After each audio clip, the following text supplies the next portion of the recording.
Bonjour et bienvenue. Aujourd'hui, on se penche sur des réflexions assez fondamentales sur l'entreprise en s'appuyant sur les travaux de Valérie Bugeaud.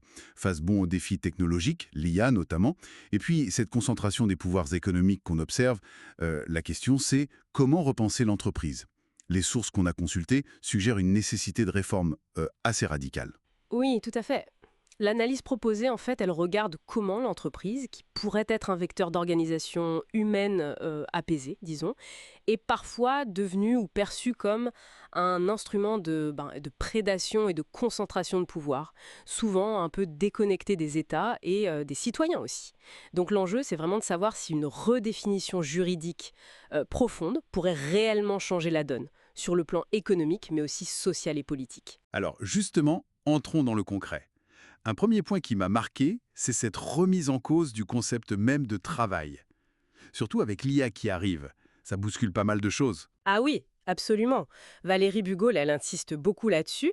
Elle fait une distinction qui est pour elle cruciale entre le travail, qui serait lié à une production quantifiable, mesurable, et donc potentiellement remplaçable par la machine, par l'IA, et de l'autre côté, ce qu'elle appelle l'activité humaine. Ça, c'est vu plutôt comme une faculté d'agir liée à la créativité, au libre arbitre, bref, ce qui est vraiment propre à l'humain, quoi, ce qui n'est pas mécanisable. Et donc, remplacer le mot travail par activité, ça permettrait, selon cette approche, de recentrer l'organisation sur l'humain.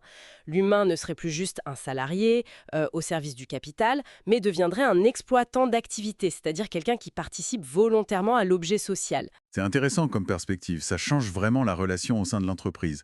Ce qui nous amène, assez logiquement, à l'idée de rééquilibrer les pouvoirs internes. Exactement. Et c'est là qu'intervient le concept vraiment central de participation. C'est une notion qui a une histoire en France, hein. Elle vient de la doctrine sociale de l'Église au XIXe siècle et elle a été reprise ensuite par les gaullistes au XXe. L'idée, ce n'est pas juste de consulter les salariés, attention. C'est d'aller vers une vraie codécision, Structurel. voire même une alternance au pouvoir entre ceux qui apportent les capitaux et ceux qui apportent leur activité. Une vraie codécision. Oui, l'objectif est double en fait. D'abord, pacifier les rapports sociaux, sortir de la logique un peu conflictuelle, capital contre travail, pour aller vers un consensus.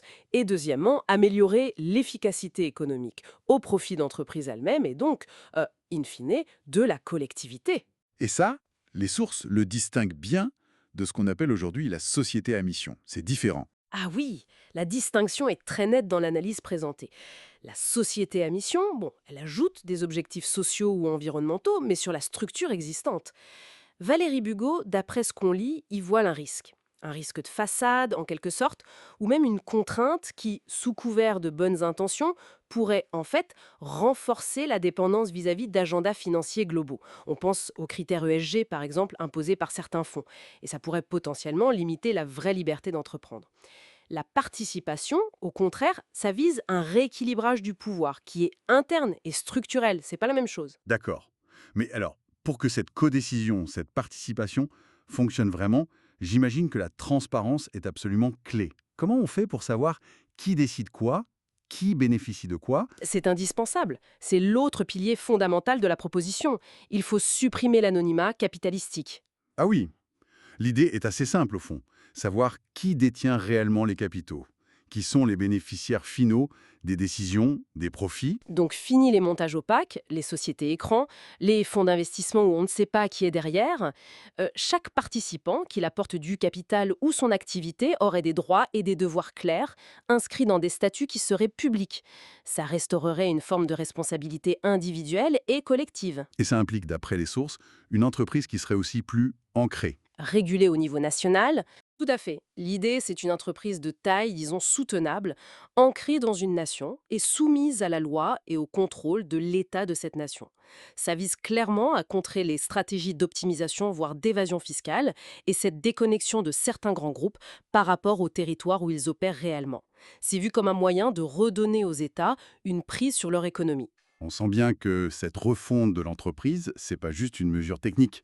C'est une pièce dans un ensemble plus vaste, non? Précisément, cette nouvelle entreprise basée sur la participation, la transparence, elle est pensée comme un modèle unique d'organisation professionnelle.